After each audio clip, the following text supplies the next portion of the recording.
एक imported selected joker जिसको चंद जर्नैलों ने अपना प्रोजेक्ट बनाया, लॉन्च किया, आज उसने पाकिस्तान को भारत जाके रुसवा जलील करवा के रख दिया। और इस चीज़ की तो मैं मज़म्मत करूंगा कि उनके जो फॉरेन मिनिस्टर ने ये कहा कि जनाब ये खुदा न खास्ता दहशतगर्दी के प्रमोटर हैं या उनके स्पोक्स पर्सन हैं दहशतगर्दों के, ये कोई उन्होंने बिलावल साहब को नहीं कहा, ये पाकिस्तान के वजीर खारजा को उन्होंने टारगेट किया है और हमेशा भारत यही करता है। तो उन्होंने तो जो सफाई की है, उन्होंने कहा है कि ये इसके साथ जो भी मैंने सलूक किया, जो हाथ नहीं मिलाया, बिल्कुल ठीक किया। काफ़ी बातें की गई। उनका ये कहना था कि बिलावल भुट्टो को अकॉर्डिंगली जो उनको ट्रीटमेंट मिलना चाहिए था as a foreign minister of Pakistan, उनको उसी तरीके से ट्रीट किया गया। उन्होंने चपेड़े मारी और हमने सर झुका के चपेड़े खा ली। ये बदनसीबी है हमारी कि एक 34 साल का ट्रांसजेंडर किस्म का एक लड़का हमने वजारत खारजा में वजीर खारजा बना के भेज दिया, जो पूरी दुनिया में खुद भी जलील है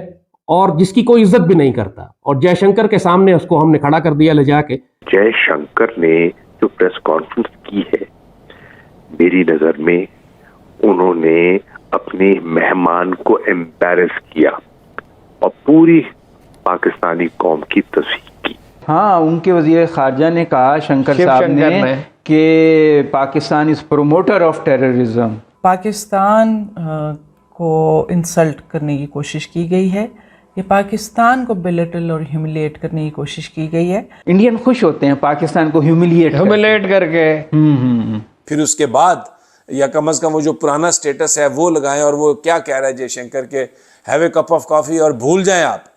तो क्या आपको बिलावल साहब वहां पर क्या मिला और किस लिए आप गए थे? जो उसने बातें कर दी हैं जयशंकर ने, अगर राय बराबर भी इज्जत किसी के दिल में अब रह गई है ना, फौरन बिलावल को ओहदे से हटा दिया जाएगा। आज बिल्कुल इस SCO समिट के बाद कॉम्प्रहेंसिवली इंडियन ने दरवाजे बंद कर दिए और पाकिस्तान में जो लॉबीज थी इनको भी रख के थप्पड़ दिया है कि आइंदा बात करने की बात ना करना। एक इंपोर्टेड सेलेक्टेड जोकर जिसको चंद जर्नैलों ने अपना प्रोजेक्ट बनाया, लॉन्च किया, आज उसने पाकिस्तान को भारत जाके रुसवा जलील करवा के रख दिया। भारत का रवैया कभी भी मुख्तलिफ नहीं था और यह बात पूरी कौम जान चुकी है।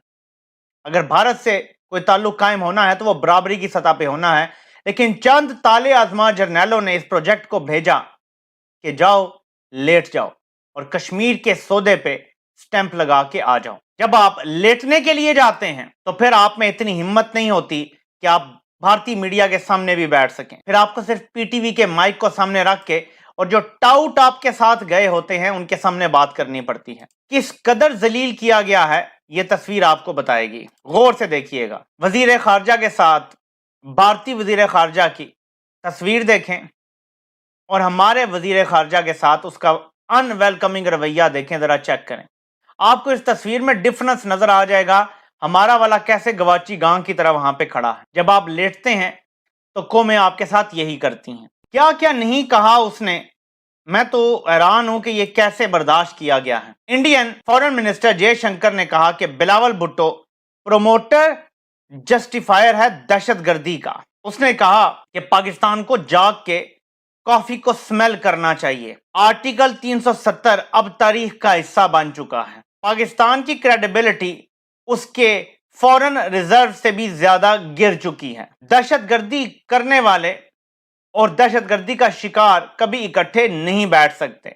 भारतीय वजीर खारजा जयशंकर, बिलावल को वही प्रोटोकॉल दिया गया जो उसकी औकात थी। भारतीय वजीर खारजा जयशंकर, कभी पाकिस्तान की 75 साल की तारीख में हमारे किसी नुमाइंदे के साथ ये नहीं किया गया जो उसने किया, कि जो दे सकते थे ना एक दहशतगर्दों के सहूलतकार को, दहशतगर्द पैदा करने वाले को, उसके तर्जुमान को, वो हमने वही प्रोटोकॉल दिया है उसको, मतलब औकात में रखा है। ये जिल्लत कम अज कम हम बर्दाश्त नहीं कर सकते। ये बात दुरुस्त है कि बिलावल पाकिस्तानी अवाम को रिप्रेजेंट नहीं करता। ये बात दुरुस्त है कि पाकिस्तानी अवाम जिसको सिलेक्ट ना करें उसकी कोई हैसियत और औकात नहीं है। ये हमारा नुमाइंदा नहीं गया, लेकिन फिर भी नाम का इससे ही वजीर खारजा पाकिस्तान लगा हुआ था साथ। उसकी जिल्लत 22 करोड़ लोगों की जिल्लत होगी। अगर हम चुप बैठे रहे तो हम तो बोलेंगे, हम दिफा करेंगे। कलभूषण क्या छोले बेचने आया था जयशंकर साहब यहाँ पे? 1 लाख से ज्यादा पाकिस्तानी जान दे चुके हैं इस दहशतगर्दी की जंग में। विक्टिम हम हैं, आप नहीं हैं। आप बताएं कितने लोग आपके दहशतगर्दी की जंग में लुकमा अजल बने हैं, बताएं। हमारे तो लाखों में हैं। हम दहशतगर्द बना के क्या अपने लोग मार रहे हैं? आपको तो हम जवाब देंगे, لیکن ہم نے اپنے گھر کی جو لڑائیاں ہیں وہ گھر میں رکھنی ہیں، اور وہ یہ ہے کہ اس امپورٹڈ جوکر وزیر خارجہ جس کو بنایا گیا تھا، اس کی انٹرنشپ ہوئی ختم، اب اس کے گھر جانے کا وقت ہو گیا ہے۔ بلاول صاحب کے دورہ بھارت کے حوالے سے بات کر رہی تھیں تو کچھ صحافی بڑی تصاویر شیئر کر رہے ہیں سوشل میڈیا پہ، آپ نے بھی دیکھی ہوں گی۔ بلاول صاحب کا دورہ دیکھ رہے ہیں، جو بھی وہاں سے ساری چیزیں رپورٹ ہو رہی ہیں سب کچھ دیکھ رہے ہیں۔ دیکھیں پہلی بات تو یہ ہے کہ بلاول وہاں پہ کوئی ذاتی حیثیت میں نہیں گئے، پاکستان کے foreign minister as a Pakistan کے فارن منسٹر یا وزیر خارجہ گئے، لیکن وہاں پہ جو رویہ ہے بھارت کا، بھارتی میڈیا کا، جس قسم کی چیزیں رپورٹ ہو رہی ہیں، آلدو کہ ہماری طرف سے تو بہت مثبت رپورٹنگ ہو رہی ہے اور اس کو بڑا پیش کرنے کی کوشش کی جا رہی ہے، لیکن وہاں پہ جو ان کا رویہ ہے وہ انتہائی نامناسب ہے، ان کے جو میڈیا کا رویہ انتہائی نامناسب ہے، اور اس چیز کی تو میں مذمت کروں گا کہ ان کے جو فارن منسٹر نے یہ کہا کہ جناب یہ خدا نخواستہ دہشت گردی کے پروموٹر ہیں یا ان کے اسپوکس پرسن ہیں دہشت گردوں کے، یہ کوئی انہوں نے بلاول صاحب کو نہیں کہا، یہ پاکستان کے وزیر خارجہ کو انہوں نے ٹارگٹ کیا ہے، اور ہمیشہ بھارت یہی کرتا ہے، اور اسی وجہ سے لوگ کہہ رہے تھے کہ آپ کو کیا ضرورت ہے جانے کی وہاں پہ، انہوں نے کون سا آپ کے آگے وہاں پہ پھولوں کا ہار بنانا ہے، انہوں نے تو یہی سلوک کرنا ہے۔ اور پھر ایک اور جو بڑا امپورٹنٹ چیز ہے یہ میں بتانا چاہوں گا، دیکھیں ہمارے مفادات کا تحفظ کریں گے ہمارے وزیر خارجہ، ان کے مفادات کا تحفظ کریں گے ان کے وزیر خارجہ۔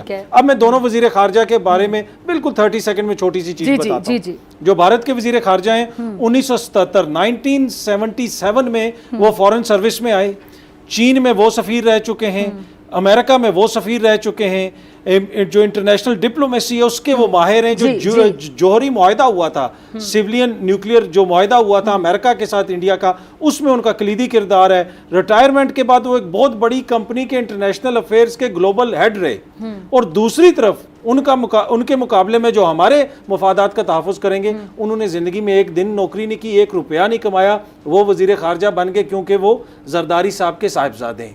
یہ ہمارے ساتھ ظلم ہو رہا ہے۔ ہمارے مفادات کا کیا یہ اکوپڈ ہیں؟ کیا ان کے پاس اتنا تجربہ ہے کہ یہ ہمارے مفادات کا تحفظ کر سکیں؟ تو یہ ایشو ہے کہ دونوں اگر آپ وزیر خارجہ کو دیکھیں تو زمین آسمان کا فرق ہے، لیکن آپ کو پتہ ہے کہ یہاں پہ میرٹ پہ تو کچھ چیز ہوتی نہیں ہے، اس لیے کہ یہ فلانے خاندان سے اس کا تعلق ہے، فلانی جماعت سے اس کا تعلق ہے۔ تو وہی ہم دیکھ رہے ہیں کہ جب وہ گئے ہیں، جب آپ نے اتنے ایک سینئر بندے کے مقابلے میں ایک 35-36 سال کا نوجوان بھیج دیا ہے، تو پھر آگے سے یہی ہونا تھا جو ہو رہا ہے۔ ٹھیک ہے جی۔